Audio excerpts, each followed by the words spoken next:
कहानी की शुरुआत में एक बूढ़ा आदमी जिन टियान बो नाम के एक खूंखार हत्यारे की कहानी सुना रहा था। उसने एक ही परिवार के 18 लोगों को मौत के घाट उतार दिया था। कुछ बच्चे अपने मास्टर हुआंग के साथ ये कहानी बड़ी दिलचस्पी से सुन रहे थे। ये चारों बच्चे एक दूसरे के बहुत अच्छे दोस्त थे। बाद में चारों खेलते हुए उस खूंखार हत्यारे जिन की बातें करने लगे। उनमें से एक लड़का चाओ कहने लगा कि अगर उसका सामना कभी जिन से हो गया तो वो उसे बाजी नाम के अपने कुंफू स्टाइल से धूल चटा देगा। ये सुनकर सभी हंसने लगे क्योंकि चाओ ने सिर्फ इस कुंफू स्टाइल के बारे में पढ़ा था, लेकिन उस कुंफू स्टाइल में लड़ना उसे नहीं आता था। इसके बाद चाओ गुस्से में आकर प्रैक्टिस करने चला गया। रात को वो अपने दोस्त बॉन्ग के घर उसके पिता का जन्मदिन मनाने पहुंचे, लेकिन वहाँ का खौफनाक मंजर देखकर उनका दिल दहल गया। बॉन्ग के पूरे परिवार की हत्या हो चुकी थी। उन दोनों ने अपने दोस्त बॉन्ग को बहुत ढूंढा, लेकिन वो उन्हें कहीं नहीं मिला। चाओ ने देखा कि बॉन्ग के पिता के गले में एक काली सुई लगी हुई थी, जिसके आसपास का हिस्सा नीला पड़ चुका था। इसके बाद चाओ अपने चौथे मास्टर ली के पास गया और उसे वो सुई दिखाई। ली ने सुई को ध्यान से देखकर बताया कि ये तो उसी खूंखार हत्यारे जिनका अनोखा हथियार है। ये सुई इतनी जहरीली है कि किसी को भी 15 मिनट में मार सकती है। फिर चाओ ने ली से पूछा कि क्या उसका असलियत में कभी जिन से सामना हुआ है। इस पर ली ने बताया कि आज तक जिसने भी जिन को देखा है वो जिंदा बच ही नहीं पाया। अगली सुबह मास्टर हुआंग को भी बॉन्ग के परिवार के 23 लोगों की हत्या की खबर मिली। उधर पुलिस वालों ने पूरे शहर में इश्तिहार लगा दिए कि जो भी उन्हें जिन का पता बताएगा उसे सरकार से बहुत बड़ा इनाम मिलेगा।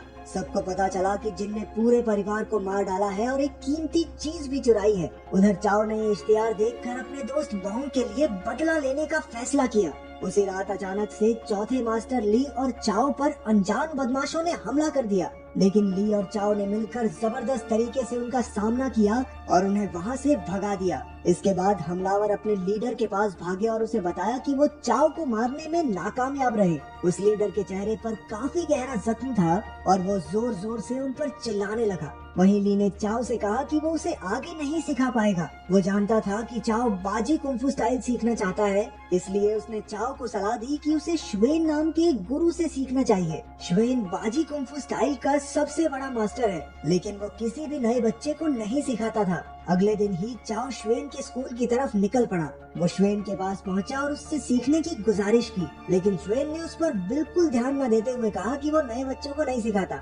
लेकिन चाओ बाजी कुंफू स्टाइल को इतने जुनून के साथ सीखना चाहता था कि वो अगले 2 दिन तक स्कूल के बाहर वैसे ही खड़ा रहा। उसके जुनून से इम्प्रेस होकर आखिरकार श्वेन ने चाओ को अपने पीछे आने को कहा। वो उसे एक गुप्त जगह पर ले जाकर घर के मामूली काम करवाने लगा और उसकी ईमानदारी परखी। अगले दिन श्वेन ने चाओ को बाजी के तौर तरीके सिखाने की शुरुआत की। उसने चाओ को भारी भरकम पत्थर देकर खड़ा कर दिया और भारी सामान इधर उधर ढोने का काम दिया। पूरी ट्रेनिंग के दौरान चाओ के माथे पर एक पल के लिए भी शिकन नहीं आई। लगभग 6 महीने की कड़ी ट्रेनिंग के बाद श्वेन ने चाओ को अपने शहर लौट जाने को कहा, क्योंकि खबर आई थी कि चाओ के पिछले मास्टर ली को कुछ हो गया है। बिना समय गवाए चाओ वापस शहर पहुंचा तो उसे पता चला कि मास्टर ली की तो मौत हो चुकी है। और तो और आम लोगों को लगता था कि चाओ ने ही ली को मारा है, क्योंकि ली ने उसे अपने स्कूल से दूर भेज दिया था।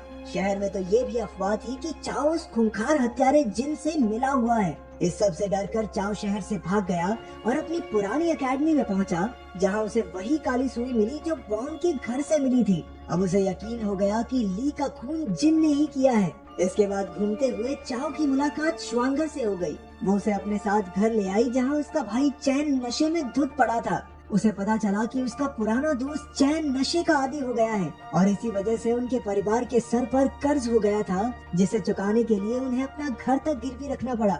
उसके पिता इस सदमे को झेल न सके और कुछ दिन पहले ही चल बसे। चाओ ने श्वांगर को हौसला दिया और फिर दोनों मिलकर ली की कब्र पर गए। चाओ ने वादा किया कि वो ली की मौत का बदला जरूर लेगा। इसके बाद वो फिर से अपने मास्टर श्वेन के पास चला गया। फिर श्वेन ने उसकी ट्रेनिंग और सख्त कर दी और बड़ी बारीकी से बाजी कुंफू स्टाइल सिखाने लगा। एक दिन श्वेन अचानक एक किताब और खत छोड़कर चला गया। खत में लिखा था कि उसने चाओ को बाजी कुंफू स्टाइल पूरे तरीके से सिखा दिया है, लेकिन अब उसका अभ्यास करके माहिर होने की जिम्मेदारी चाओ की है। इसके बाद चाओ अपना बदला पूरा करने के लिए जिन को ढूंढने लगा। जब चाओ शहर में वापस आया तो उसने देखा कि कुछ बदमाश श्वांगर को चाकू की नोक पर अगवा करके ले जा रहे थे। असल में चैन ने अब तक पैसे लौटाए नहीं थे।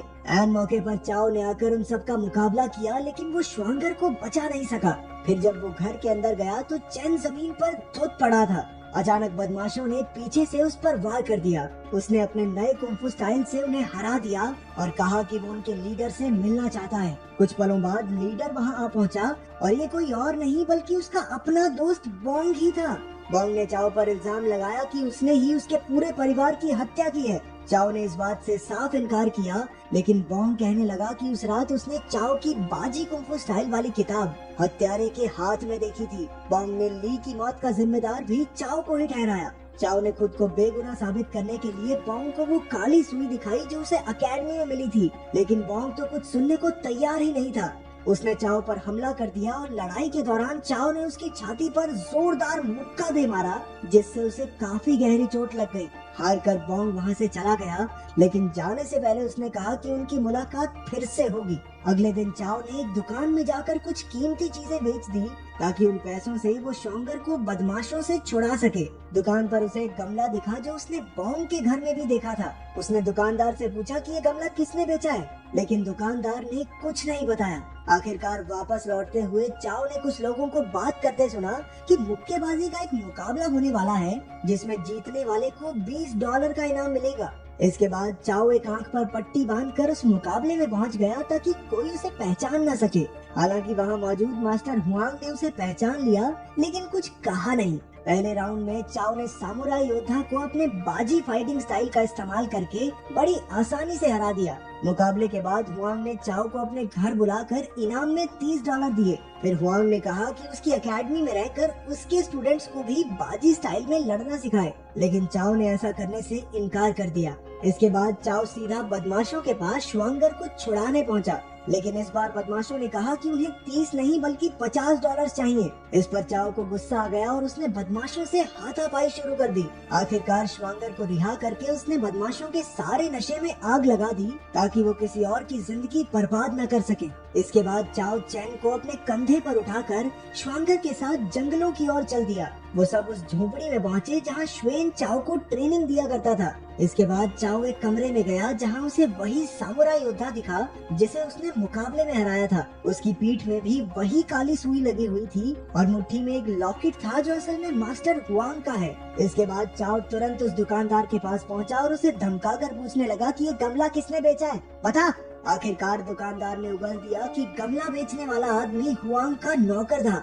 अगले दिन चाओ ने ये सब अपने दोस्तों चैन और श्वांगर को बता दिया। आखिरकार जब चाओ हुआंग से बात करने गया तो चैन बोंग से मिलने पहुंचा। चाओ ने वहां पहुंचकर हुआंग की सारी बातें सुन ली। वो कह रहा था कि चाओ की वजह से नशे के धंधे में उसे कितना बड़ा नुकसान हो गया है। इसके बाद हुआंग ने अपने आदमियों को चाओ की हत्या करने का ऑर्डर दे दिया। उधर चैन ने बोंग से मिलकर कहा कि उसे चाओ पर यकीन करना चाहिए, वो बोंग को उसके परिवार के असली हत्यारे से भी मिलवा सकते हैं। वहीं चाओ ने हुआंग के सामने जाकर कहा कि वो जान चुका है कि हुआंग ही वो खतरनाक हत्यारा जिन टियान बो है। ये सुनकर हुआंग वहशी तरीके से हंसने लगा क्योंकि यही सच्चाई थी। उसने चाओ पर हमला बोल दिया, लेकिन सही समय पर चैन और बोंग वहां पहुंच गए। उन तीनों ने मिलकर हुआंग का सामना किया, लेकिन हुआंग ने बोंग के शरीर में वो काली सुई चुभा दी। डर कर चैन और चाओ बोंग को कंधों पर उठाकर अस्पताल की ओर भागे, लेकिन फिर भी कोई फायदा नहीं हुआ। उस जहरीली सुई की वजह से बोंग रास्ते में ही चल बसा।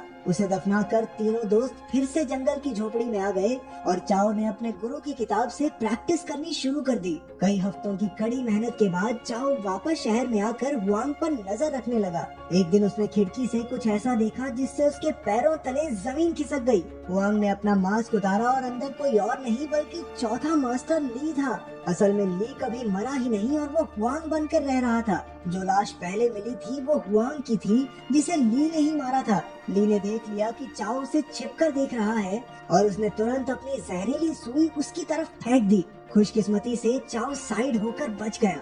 इसके बाद ली ने कमरे से बाहर आकर चाओ को बताया कि जिन टियान बाओ कोई असली इंसान नहीं बल्कि एक नकली नाम है। ली, हुआंग और बोंग के पिता इस नाम का इस्तेमाल करके अमीरों को लूटते थे, लेकिन ली के मन में लालच आ गया क्योंकि हुआंग और बोंग के पिता उससे आगे निकल गए थे।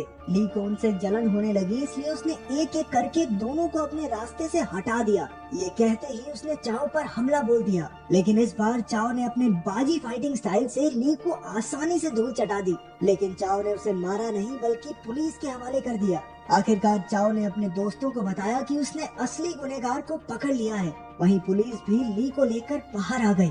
चाओ ने आगे बढ़कर ली को अपना गुरु होने के नाते एक आखिरी बार शुक्रिया कहा।